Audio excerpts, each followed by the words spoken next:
Good morning, children. This is Imran sir, and see today I am teaching you a chapter entitled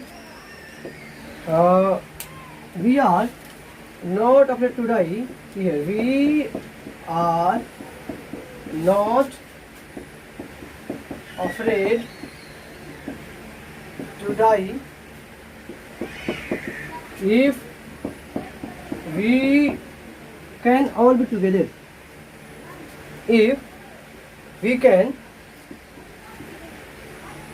all be together. ये नाम भी बहुत बड़ा हो गया, देख रहे हो? कोई नहीं, क्या कर सकता है ये। इनफैक्ट ये जो हेडिंग है ना, ये आप देख सकते हो कुछ हेडिंग के, ये जो हेडिंग है कोट में है, मतलब ये कोटेड है, मतलब इन्वर्टेड कॉमन में है, डबल इन्वर्टेड कॉमन में है। तो दिखा रहा है कि ये किसी कथन होंगे, ठीक है? आपने पढ़ा होगा ना स्पीच, डायरेक्ट और इनडायरेक्ट वगैरह।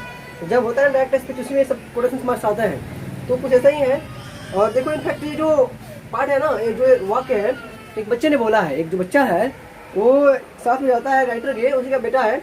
और ये लोग इनफैक्ट मैं इसको बात बताऊंगा, पहले जितना जान लो फिर कहानी पर आगे पढ़ेंगे। गॉर्डन कुक एंड एलन इसने लिखा है इसको। और ये जो कहानी है में क्या है कि एक साहब है, गॉर्डन कुक साहब, गॉर्डन कुक एंड एलान ईस्ट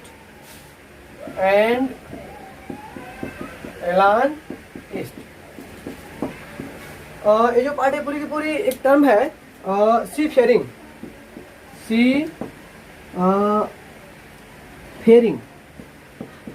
इसी पर है। और जब आप समुद्र में यात्रा करते हो ना, समुद्र यात्रा करते हो तो आप बहुत सारे रिस्क करते हो, आप बहुत सारे रिस्क का सामना करते हो, और होता है ना एडवेंचर, उसका सामना करते हो। ठीक वैसे ही जो साहब है गॉर्डन कुक साहब, ये अपने परिवार के साथ जाते हैं क्या बोलते हैं इंडियन ओशन में सफ़र करने के लिए। और ये लंदन के हैं, और ये मतलब साउथ में क्या बोलते हैं, यहाँ पर जाते हैं साउथ अफ्रीका, केप टाउन वगैरह में। और जब आप वहाँ जाते हो ना, तो ही गोज बाई सी रूट, और जो सी रूट में जाते हो जो उन्होंने परेशानी का सामना किया है ना, जो कष्ट झेला है, और nearly he has escaped death, like he was about to die along with his whole family, like his wife Mary, इसके पत्नी का नाम है मैरी। यहाँ देख लेते हैं, मैरी इसकी वाइफ है, और इसकी बेटी है सुजैन, बेटा है जोनाथन,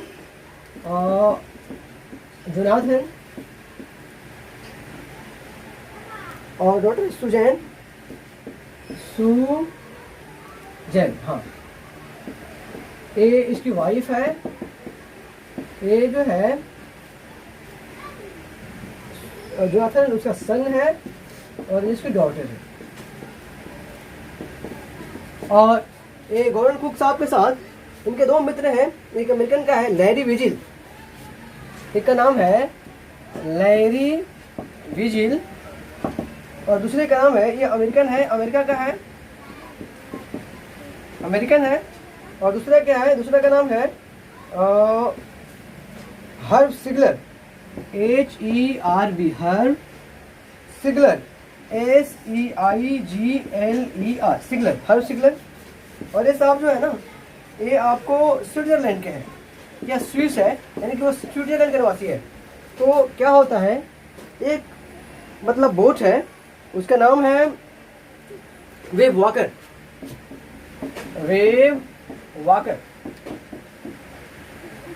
इसी बोट पर इस साहब कितने लोग भाई, दो उसके असिस्टेंट, कौन, लैरी विजिल, हर्ब सिगलर, दो ये हो गया, और चार ये लोग, खुद गॉर्डन कुक, और ये साहब गॉर्डन कुक, उनकी पत्नी मैरी, बेटा जोनाथन और बेटी सुजैन, ये कितने 6 लोग इस पर सवार होकर जाते हैं, मतलब घूमने के लिए, या इनका इंटरेस्ट वगैरह है। क्योंकि इसके पहले इनके घर के एक साहब हैं, उनका नाम है कैप्टन जेम्स कुक, इन्हीं के खानदान के हैं। गॉर्डन कुक शायद इनके इसका शायद ग्रैंड फादर है।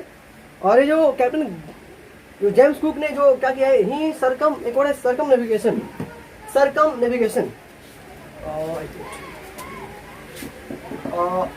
सरकम नेविगेशन, नेविगेशन इसका मतलब होता है कि अगर आप पूरी पानी जहाज से 80 रूट से अगर आप पूरे वर्ल्ड का चक्कर लगाते हो, मतलब पानी जहाज के से होकर आप पूरी अगर वर्ल्ड का चक्कर लगाते हो, उसको बोलते हैं सरकम नेविगेशन। तो जो कैप्टन कुक है ना, जेम्स कुक, ये जो साहब क्या किया है कि उन्होंने कुछ ऐसा ही किया है। और ठीक उन्हीं के राह पर चलते हुए जो गॉर्डन कुक है ना, अभी कैप्टन है, इनकी नौकरी है शायद। और ये साहब भी क्या कह रहे हैं, इन्होंने क्या किया है कि ये चाहते हैं वर्ल्ड का टूर कर देखे कि दुनिया में क्या है, इसी रूट से चलते हैं। तो इनका सपना है कि ये जो साउथ इंडियन है ना, मतलब क्या बोलते हैं साउदर्न इंडियन ओशन हिंद महासागर, उसका मतलब जो साउथर्न पार्ट है, जो दक्षिणी पार्ट है, उसमें जाते हैं कि देखिए क्या होता है। और जब जाते हैं ना तो क्या होता है कि कुछ दिन तक तो स्थिति ठीक होती है, लेकिन कुछ दिन के बाद ऐसी भयानक स्थिति आती है, ऐसी भयानक सीन आते हैं कि डर जाते हैं। इनके सारे जो मशीनरी होते हैं, वेव वाकर के जितने पार्ट्स होते हैं, जो इसके जितने भी मतलब पार्ट्स होते हैं डिस्टर्ब हो जाते हैं, टूट जाते हैं, कंपास वगैरह जो भी डिस्टर्ब हो जाता है।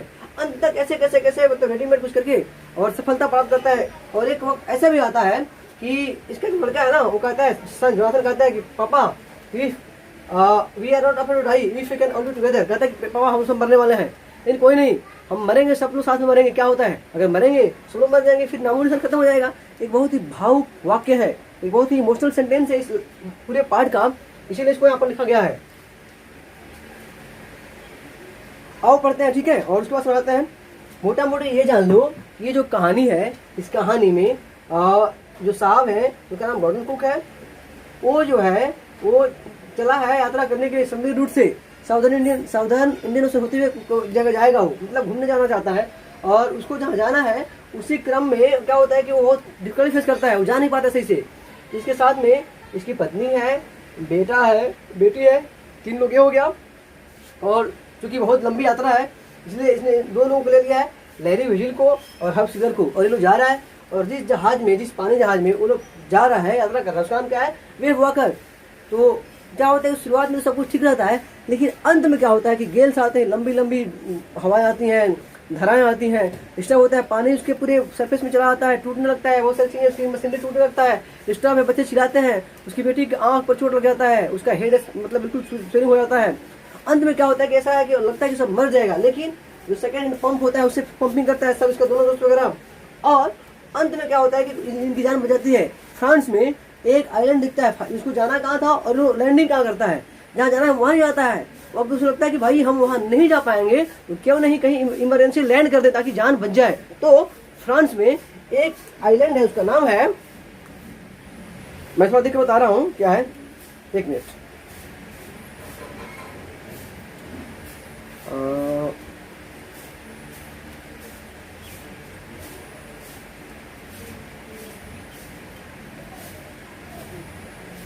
Please wait for a few moments. Let me check it out. Where it is.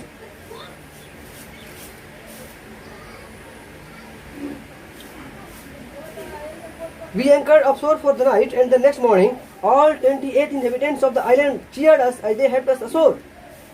उस आइलैंड पर जहाँ रोका था ना, केवल 28 लोग ही थे, और वो फ्रांस का एक पार्ट है, फ्रांस में आता है वो। और let me check it out where it is. The wind ceased separated so we could spare our changes. We would begin the great wave had put our gilded change engine of 5.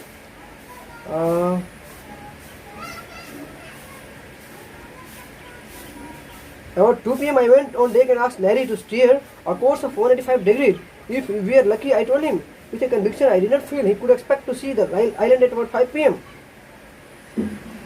Then, with a heavy heart, I went below, climbed on my bunk and amazingly dozed off. When I woke up, it was 6 p.m. and going down, I knew we must have missed the island, and with the sail we had left, we couldn't hope to beat back into the westerly winds. At that moment, a tousled head appeared on my bunk. Can I have a hug? Jonathan asked. She was right behind him. वो कहा कि भाई क्या मैं आपको हक गले लग सकता हूँ? उसका बेटा पूछ रहा है क्योंकि उसके बेटे को सबसे पहले आइलैंड दिखा है. Why I am getting hug now? I asked. Because you are the best daddy in the whole world. I the best captain. My son replied. उन्होंने कहा कि सर आप बहुत अच्छे डैडी हो, दुनिया के सबसे अच्छे डैडी हो और बहुत बेस्ट कैप्टन हो. Why? You must be. And see, in a matter of fact voice, you found the island. What? I shouted. It is out there in front of us. They chorused. सबने कहा कि sir आपके ठीक सामने हम लोग island में आ गए हैं, अब हमारी मंजिल आ गई है, अब हम मरने वाले नहीं हैं. As big as a battleship, I rushed on deck and gazed with relief at the stark outline of the ईल, हाँ ईल एम्स्टर्डम नाम है उसका, ईल एम्स्टर्डम मिल गया यहाँ पर। हाँ आज देखते हैं यहाँ पर, इसका नाम है ईल एम्स्टर्डम। ये जो आइलैंड है ना, यहीं पर ये जो लोग लैंडिंग करता है रुकता है और ये कहानी खत्म हो जाती है। मतलब अंततः क्या होता है कि जितने भी सारी परेशानी को झेलते हुए ये लोग, ईल एम्स्टर्डम एक आइलैंड है, इट इज इन आइलैंड और यह फ्रांस में है। कहाँ है? फ्रांस में, और चारों तरफ से पानी से घिरा हुआ है और केवल यहाँ पर 28 लोग ही हैं।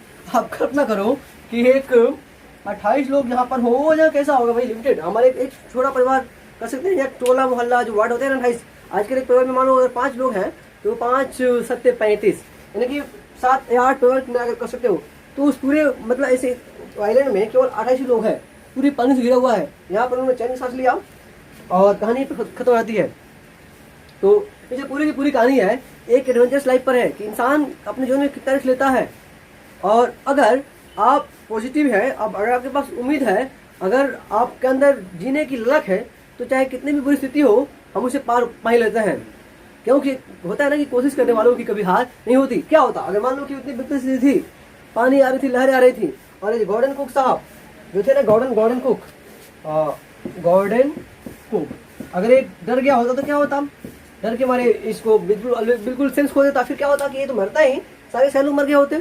तो जो लोग जाते हैं ना आर्मी वगैरह में, नेवी में या एयरफोर्स वगैरह में, जो डिफेंस में जाते हैं, उनके पास बहुत बड़ी स्ट्रॉन्ग विल पावर होता है। वो उनको सिखाया जाता है कि how to act in a very dire situation, how to walk in a very difficult time, and how to utilise your presence of mind. तो इनको सिखाया गया है। तो ये पार्ट हमें समझ देती है कि चाहे परिस्थिति कितनी विपरीत क्यों ना हो, हमें अपने आप को बिल्कुल मतलब सौंप नहीं, परिस्थिति के बिल्कुल सौंप नहीं, मतलब बिल्कुल सरेंडर नहीं करना चाहिए अपने आप को। हालांकि उसका सामना करना चाहिए। हो सकता है क्या हो गया, मरना तो है ही यार, ये सोचा होगा गॉर्डन को क्या है, मरना तो है भाई, लेकिन प्रयास तो करें, शायद बच जाए, अच्छा है, न बचे तो मरना तो है ही है। तो हमें ऐसा होना चाहिए अंत सांस तक हमें अपनी जान के लिए कुछ करना चाहिए, लड़ना चाहिए, इस उम्मीद में कि शायद कुछ अच्छा हो जाएगा। तो इस पार्ट में कुछ ऐसा ही है। आपको भी इससे जल्दी लिखे खत्म कर दिया, तो मैंने मोटा मोटी खत्म कर दिया है। और आप इस पार्ट को पढ़ो, और जो भी टफ वर्ड वगैरह है मैं एक नोट भेज दूंगा उस पर, ये पूरा डिटेल में है कि कैसे कैसे क्या हुआ, ये लोग कितना परेशानी झेला वाला है। तो बस आज इतना ही। याद रखो कि ये वागुर से नाव का नाम है, इसमें मैरी गॉर्डन कुक है, उसकी पत्नी है, बेटा है, बेटी है, उसके 2 फ्रेंड जो जिनका नाम मैंने लिखा था, ये लोग जरा है नेविगेशन पर या समुद्री यात्रा पर, और समुद्री यात्रा में जो कठिनाई होती है ना उसी का इस बुक में वर्णन वगैरह है। तो बस आज इतना ही। उम्मीद करता हूँ पार्ट में आया होगा। Thank you so much.